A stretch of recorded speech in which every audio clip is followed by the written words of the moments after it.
5 days after Mother's Day, and I wanted to do something special for my mom. And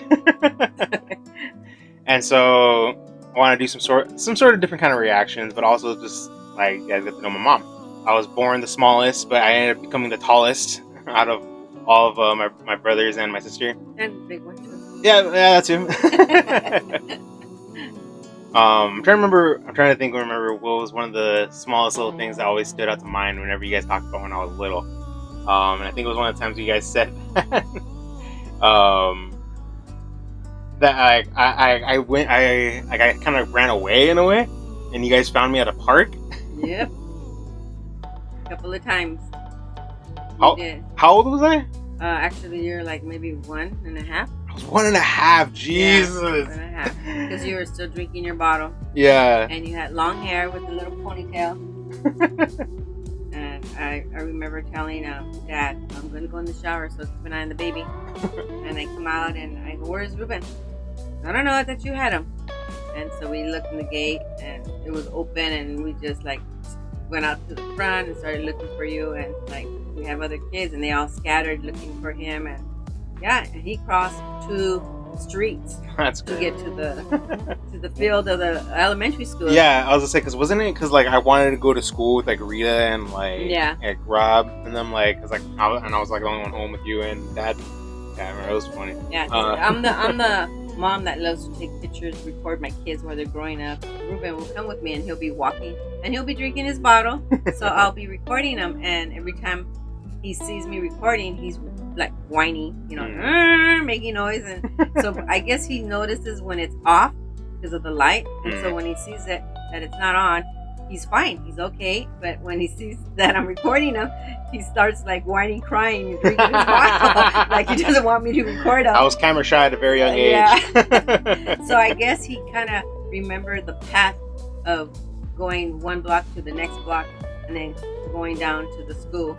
So I think he kind of remembered that pattern all the time, every day, picking up his siblings. And when he left the house, that's where he ended up, in the middle of the field, the elementary school. Yeah. It's kind of funny to think about. Yeah, and pretty scary too. I bet. With that being said, what would you say is one of the biggest memories that stands out with all of us? Let me go back from my firstborn son with Richard. The memory of him when he broke his arm in the 9th grade. Oh, yeah. Okay. Dad happened to go to a men's or pastor retreat, and his friend was over, and my kids loved to wrestle because back in the 80s we used to watch all the wrestling, Hulk Hogan and all that other stuff. And so they were wrestling in the backyard, and I was about to eat something, and Johnny comes in and asks me, "Oh, Patsy, Richard wants you," and I went outside and I asked him what's wrong, and he's laying completely flat on the floor on his belly, and he goes, "Mom, call 911. I broke my arm." And I was like, for a second, I thought he was just playing around, And I'm standing there looking at him on the floor, I go, "Are you serious, or are you just playing around?"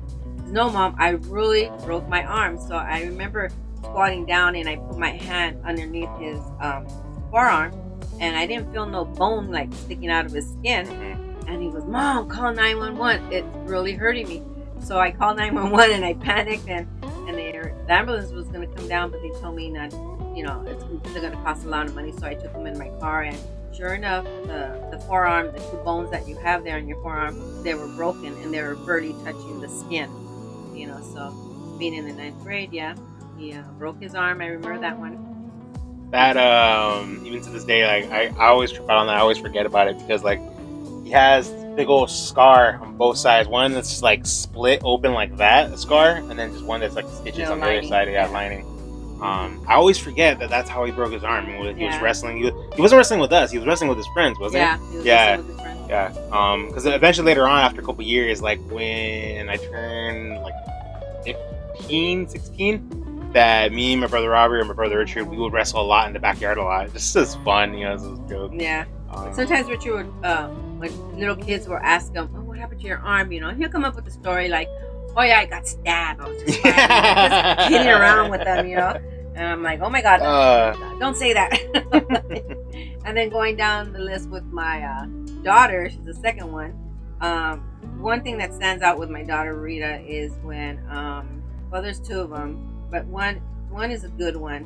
When my daughter was, I think she was 4 or 5, I'm not sure, or maybe 6, and we were pastoring at the time. We had our own church, and we have these little plastic chairs. So my daughter remembers that how in church, when you're before the preacher starts preaching, you pick up the love offering. So my daughter was outside in the yard playing, and she set up the little chairs with their little stuffed animals, and she gets this microphone, and it echoes. So she was using that, and she was like preaching, and she was preaching to her stuffed animals. And I was like, what is she doing? And I was washing dishes, and I looked, and she comes inside the house, and she's looking for something. And I asked her, Rita, what are you looking for? And she says, Mom, I'm looking for a little basket to pick up offering, because I'm going to go to house because I was preaching. And I'm like, oh my God. I go, how do you tell a little girl not to do that when they do that at church, But that's my best memory of her, that she was preaching to her little stuffed animals, but then she's going to go door to door to pick up the offering, So that, to me, that was really cute. And that's fine. I didn't ever do that. Yeah. And then that was a good thing about her that she did. And then another time when she got busted for what's it called? Ditching school, I guess what you call. And it so happened that we at the time we lived like behind a riverbed, and my husband was going over the bridge, and you could see the house, and somehow he spotted 2 or 3 girls, and he when he made that turn to get to the house, he asked me, he goes, hey, what is Rita wearing today for school, And I go, I don't know, I think she was wearing white, and he happened to, I think I seen her with her friends by the riverbed, so he went over there to check, and sure enough, she was there. She didn't go to school, so she got caught. So that was kind of like a bad day for her because she got punished. That's what reminds me of the time Dad caught me ditching. Oh, you did? Yeah. No. Yeah. Story for another time. Yeah. So then I come down to my third child, which is Robert. He's the middle child. My memory of him is, I think the cutest thing that my son, when he was about 2 years old, maybe 3, because he was such a bubbly little kid, lovable, always smiling. And every time he sees me going around the corner, or he's in my room going around, he pops up, and he'll constantly always telling me, Mom, I love you. Mom, I love you. And I'll be sitting down, I'll be in the kitchen, Mom, I love you. And I go, okay, babe, I love you too, and I think one time I didn't say it, and he goes, Mom, I said I love you. And I go, oh yeah, I love you too, mijo. And he tells me, all of a sudden he tells me, Mom, do you get tired of me telling you I love you? And I just kind of like pause, like, it does get tiring. You're hearing your child, I love you, Mom, I love you, I love you. And they want you to respond and say, I love you back too, But at that moment, I was like about to say, man, you're telling me you love me so too much, But I just held my tongue, and the Lord just gave me these words, and I just told him, Mio, no, I do not get tired of you telling me you love me, because one day you're gonna grow up and you're gonna stop telling me you love me. Not like I know you're gonna tell me once in a great while, Mom, I love you, but not like you are telling me right now as a little kid, every around the corner when you see me, Mom, I love you, Mom, I love you, But that's what I told him, no, I do not get tired of you telling me you love me, So that was my best memory of him, And then I come down to Ruben, that he's my son Ruben was so adorable. He had long hair, and he was a late child of walking. It took forever for him to walk. He would crawl so cute, like you're in the army on your belly, and he would crawl real fast, and he looked so cute, just so close on the TV, and he'll be watching The Little Mermaid. I was wondering if you're going to bring that up. And he just loved The Little Mermaid. And we would pull his legs back, and he'll crawl real close to the TV, And then one day we had a sofa that spins all around, and he happened to crawl on that, and he stood standing. Somehow, I guess he didn't realize that it started moving, and so that kind of helped him start walking. Oh, okay, and that's how yeah. he started walking. You That's know, fun. and there's another cute memory that we have of him, that my husband would always like wrestle with him. You know, pick him up and he'll flip him over on the bed, just throw him on the bed, and then all of a sudden one time he had long hair and he flipped him upside down and he sprays hairspray. And when he flips him back up, his hair is all. Yeah, it's funny too because there's old timey videos of both of those things. Yeah. When I was watching The Little Mermaid, and they would drag me, and then like hang me upside down, and my hair was really long when I was little, and that hair sprayed my hair. My hair was all up, and I'm crying. And I don't remember, you guys gave me something to calm me down. Yeah. I think I was eating a popsicle or something. My hair's all crazy. I'm just like eating popsicle, tears running down still. Yeah, it was popsicle. It was funny. Oh my gosh. Just to make him happy here. And I told Dad, don't do that to him. Oh my goodness. But his hair was all the way up. So it was a cute little moment.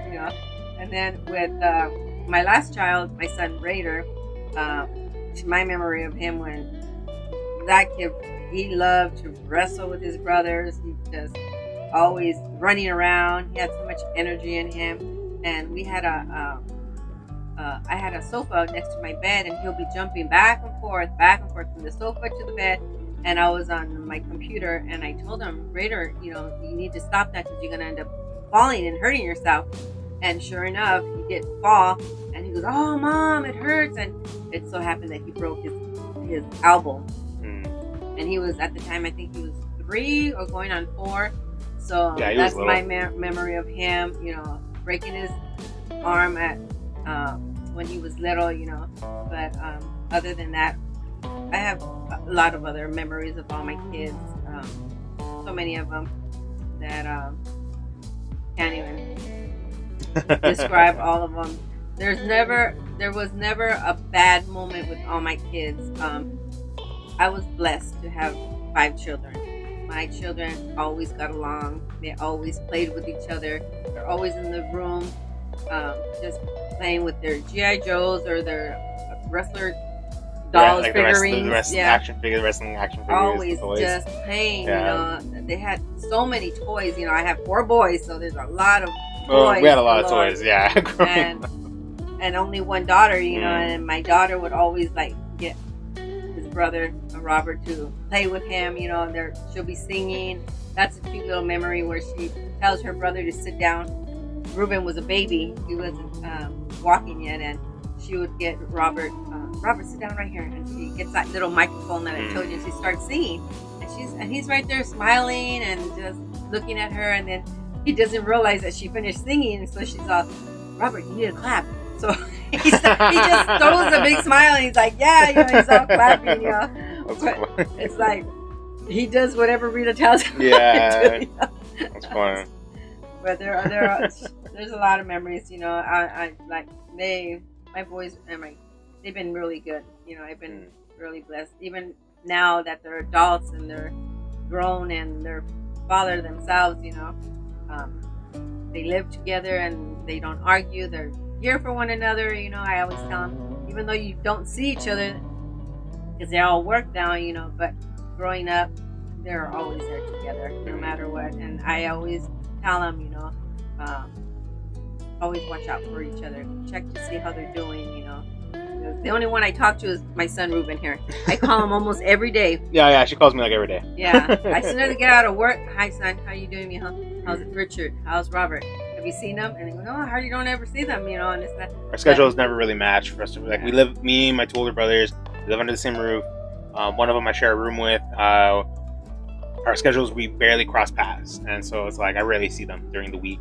And then times I do, I just ask them how they're doing and how's everything, and just like throw the rundown, and our older brother Richard, I share a room with. If he gets home, I'm already ready for bed or something, and we just barely chat for a good hour or 2, and that's about it. But with all that being said, with those little memories of talking about us, I got 2 videos I wanted to show you. I found them. I came across them online, and I wanted to show you as part of this little Mother's Day video, and I wanted to just get your thoughts on them. One of them is more of a crazy. I think it was made in Japan, so it has subtitles. The first one. So yeah.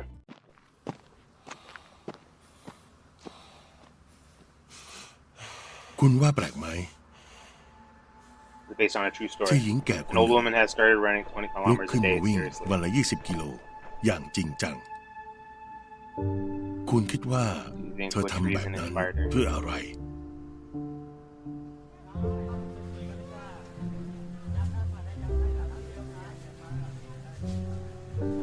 หรือเพราะ Or because she wants เธ to อ look อยาก good กลับมา again? ดูดีอีกครั้ง หรือทำเพื่อสุข Does ภาพ she ของตัวเอง does it do it for her health?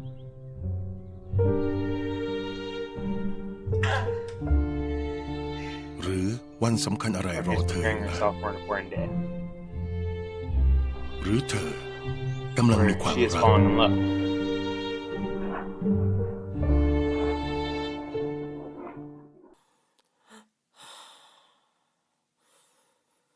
หรือเพราะ Or because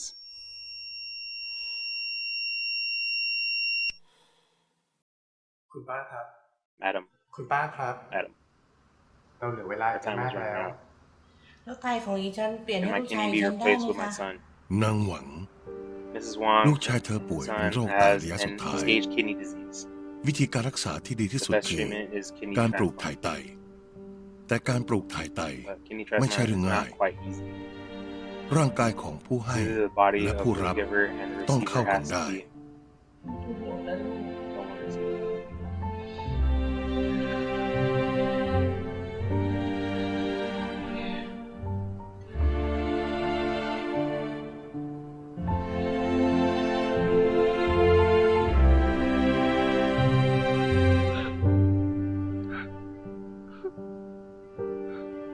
Don't worry. That's why she's losing all that weight. บอ She's กให้ trying เธอ to. ลดน้ำหนัก Doctor 20 told her กิ to โลกรั reduce ม her weight for 20, ถึงจะสา 20 มารถ kilometers, ผ่า I think. ตั I ด don't ไต know. 30 pounds. ให้ 20 หลุด pounds. ได้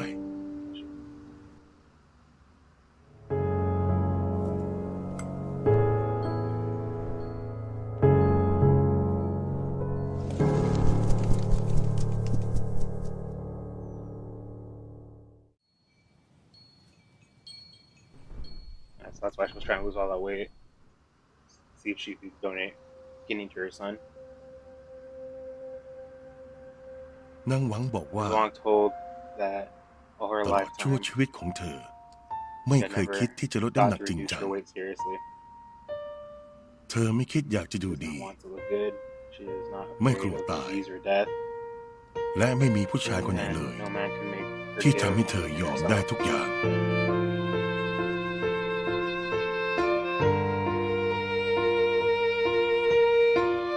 นอกจากลูกชายของเธอ Except her son.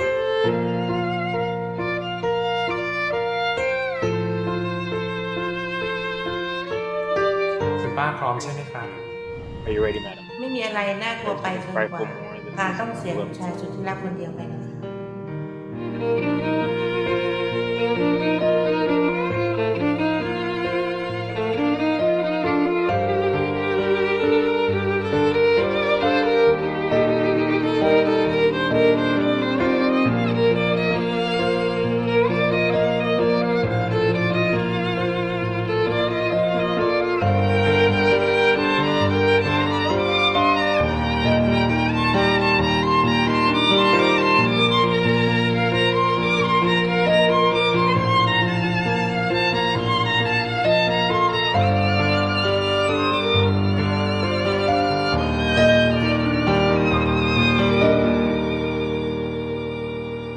That's the actual picture. As it said, it was based on a true story. It says mother reduces to increase the time of her son. Mrs. Wang Shan Shan Li, Chinese mother, wakes up to run 20 kilometers a day seriously to reduce her weight by 20 pounds within 3 months. Sacrifice her kidney for her son, who has an I can't see what that says. And a stage kidney disease. An end stage kidney disease. ลดเพื่อเพิ่ม Reduce to regain.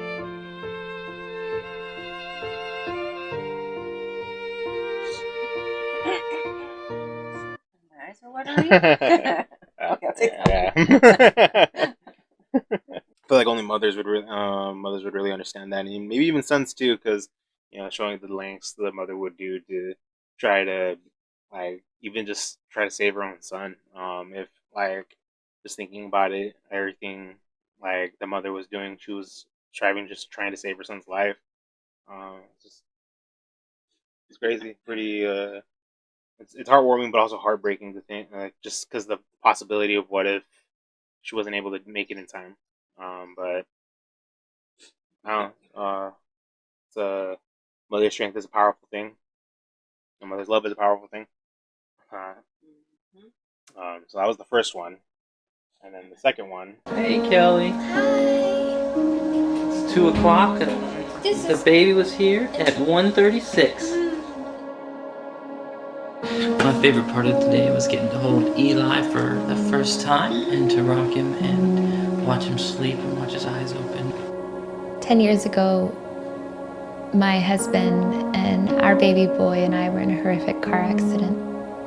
Eli was 14 weeks old, so it was just a new baby. Life was perfect and just how it should be. I can't wait to see AJ being the best dad in the world, because he will be that. And my husband was killed instantly in the impact. Our son was severely injured. It's now 10 years later, and I want to find the team of heroes that helped save my son's life and thank them. Our Thank You Project. Jody? Yeah. Hi, I'm Kelly. Hi. Mr. Bao, she was able to track all the people. Yeah. Wow, it's amazing to see you again. I don't know if you remember me. His dad loved him so much. And he's not going to know that man. You were just such an important part of saving his life. The doctor said it doesn't look good. If Eli lives, he's probably not going to be able to walk or talk or show emotion. Hello, Kelly Haddock.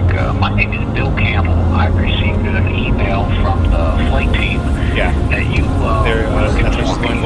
You guys getting him where he needed to be very quickly was really key in his survival. So it was like 10 years later, just finding all these people to thank I am so grateful to you for what you were a part of doing.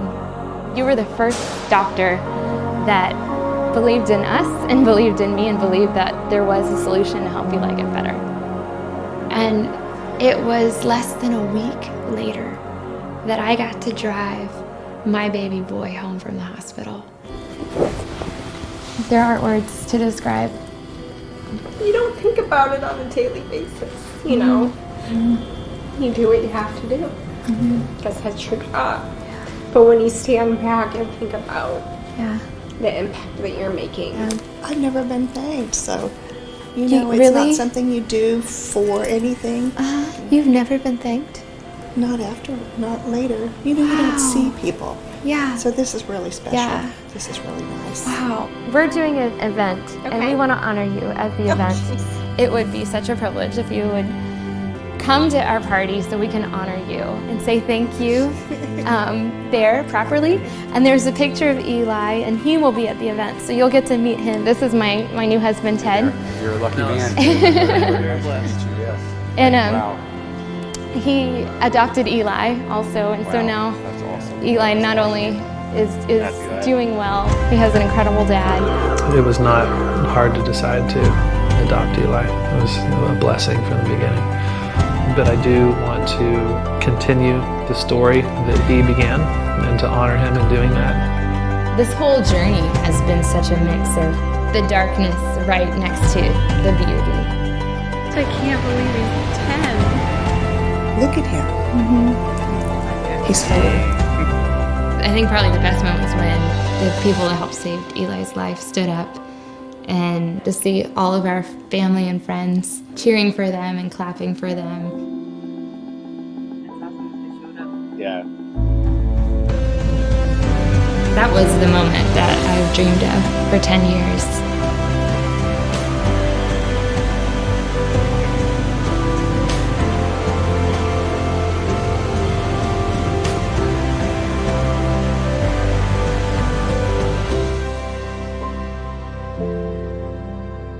I think of Eli's face, I think of his smile, and I then imagine, what if that face didn't exist? Or what if it had been snuffed out? None of us make it into life or through life on our own. All right, you ready to stand up? There you go.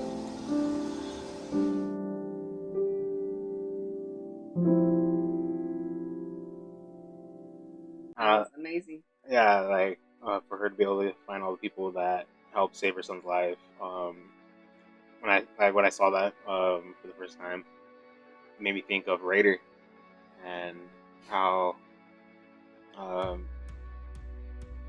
he had to get for when he was battling cancer and he had a brain tumor. Kind of reminded me of that a little bit. Made me think of Rader and how, even looking back on it now, I kind of wish I could thank a lot of the people that were involved. I mean, when we haven't gone back in a while for his checkups or anything, but thank God he's doing amazing. My son Rader, he was 8 years old, 2nd grade, when they found the tumor in his head. And through the grace of God, he's 25 years, and 14 years later, he beat it, and thank God every day. And matter of fact, his anniversary is coming in May. Matter of fact, tomorrow, the 16th. Tomorrow is literally the anniversary of when he became cancer free, or no, when well, yeah, 16th, when they operated on him and they took out the tumor. The tumor was the size of a tennis ball. But sad thing about it that he wasn't able to join any sports or anything. But the good part that he was still here. He still went to school. He graduated. He's going to college, but not at the moment right now because everything's shut down. Yeah. But I just thank him. Thank God every day for his birthday that just passed in January, and then his anniversary is coming up in tomorrow. And just seeing him, he does not look like he's 25 years old. Yeah, no, he doesn't. He looks like he's like 15 or 16 still. Yeah, he looks really, with the chemo and radiation, it really stopped his growth. I mean, he would have been as tall as this guy or his other brother. But one thing about my kids, they're all taller than me. I'm like the shortest one. And my son Rader, when he was growing up, he would always stand next to me, and he couldn't wait to pass me, but he still loved me being next to him. And I think maybe two years ago, maybe, or 3 years ago, he would stand next to me, and my husband noticed, hey, he goes, I think Rader passed you. And I would say, no, he's still the same. And he'll get the measuring tape, and sure enough, he's like an inch or two, or two taller than me. And he's so proud of that. Yeah. I'm the shortest one in the whole house. But I think one of the things that I got from those two videos that I showed you was how, like, for all of us, we don't make it through life all on our own, and how the first video kind of showed that we couldn't make it through life on our own without our mothers. Help raise us and protect us and help us. And the second video, I felt like was related to that, to where the people who were involved to help us be born, the doctors and everything, that to them, like in the video, one of the ladies said that like they just take it in stride because it's their job to help people, but they really don't double think it later because it's their job. But everyone doesn't get through life on their own. Like, they always had someone helping them from the very beginning, and that's what I got from those two videos. That's what I wanted to show you. But like, also just thought of like, I want to say thank you, Mom, for everything, and I love you. I love you too. They a friend of mine at work, co-worker, he doesn't work with us anymore. He'll always ask me, you have 5 kids. Which one's your favorite one? And I guess because a lot of mothers, maybe not a lot, but have their favorite ones, and he would always say, "Oh, probably Rader's the one that's your favorite," because of what happened to him. And I go, "No, I don't have no favorites," because they're all different ages, and everything that they do is so different, and that's what I love about them. I don't love one because one's better than each other, or one's better at this, or one's better at that. I go, no. I just love what they do. How they get along, they play with each other, they even draw so well. I mean, they're such good drawers that drawn so long. I don't even know which one to pick, that they're so good. And I know they didn't get that talent from me because I don't know how to draw, and they got it from their dad's side. But I would tell them, no, I don't have. I can't say my daughter's my favorite because she's my only daughter to choose from her. But no, I love my daughter, and I love my oldest because he's my firstborn.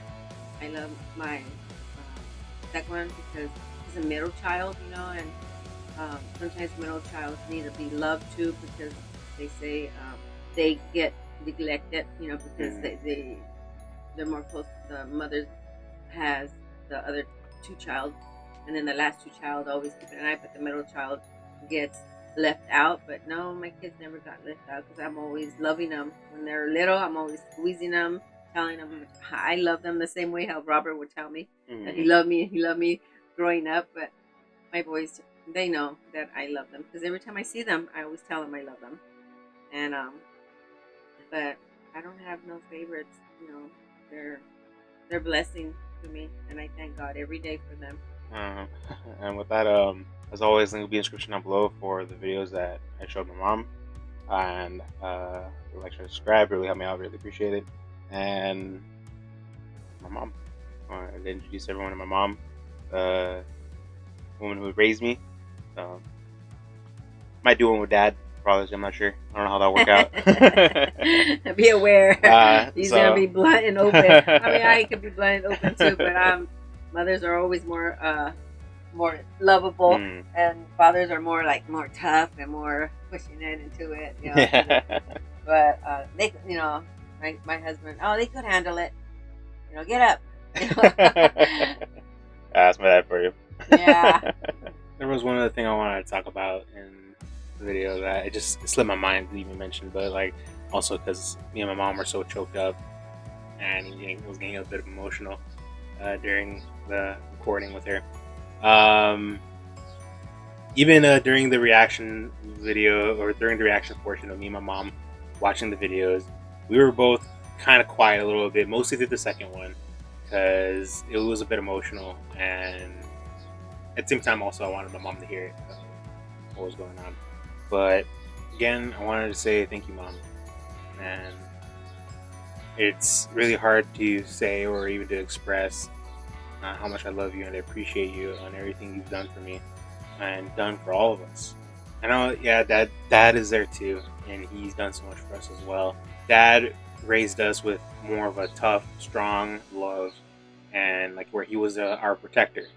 He protected us. Dad did so much for us as well. You were the parent that showed a lot of love and care in our family. You were always there to listen, to hear how we were doing and what was on our minds. Even now, and especially for me too, because of everything that's been going on, especially with me still coming to terms with my depression. And whenever I'm down, you're always there. Yeah, Mom literally calls me almost every day just to see how I'm doing. That's how much my mom loves us, and she shows concern. I think that's one of the things that's always surprised me. Was I think that's how I turned out the way I am now. Of being, yes, I'm the tallest one of the family and possibly the biggest. But I think because of the way you and Dad raised me, along with Robert, Rita, Richard, and Rader. But because of the way you raised us, I think that's why I turned out the way I am today. To be respectful to others, to help others, for us to help each other, to not be afraid to show some sort of care and love, to not be afraid to show some sort of emotion. Yeah, like I said, Dad was our protector. He showed his love with strong kind of love, and then you were literally the heartwarming and sincere love. Dad was too at his moments, but he was more of the strong one. He was literally our protector. So Mom, again, from bottom of my heart, I want to say thank you, and I love you so much. And thank you for everything you've done for me, for Richard, for Robert, for Rita, for Rader especially. Thank you. And hope you enjoyed the video, Mom. And I hope you, for those of you that watched this video, I hope you all enjoyed it too. And until the next one, stay tuned. I'll be too.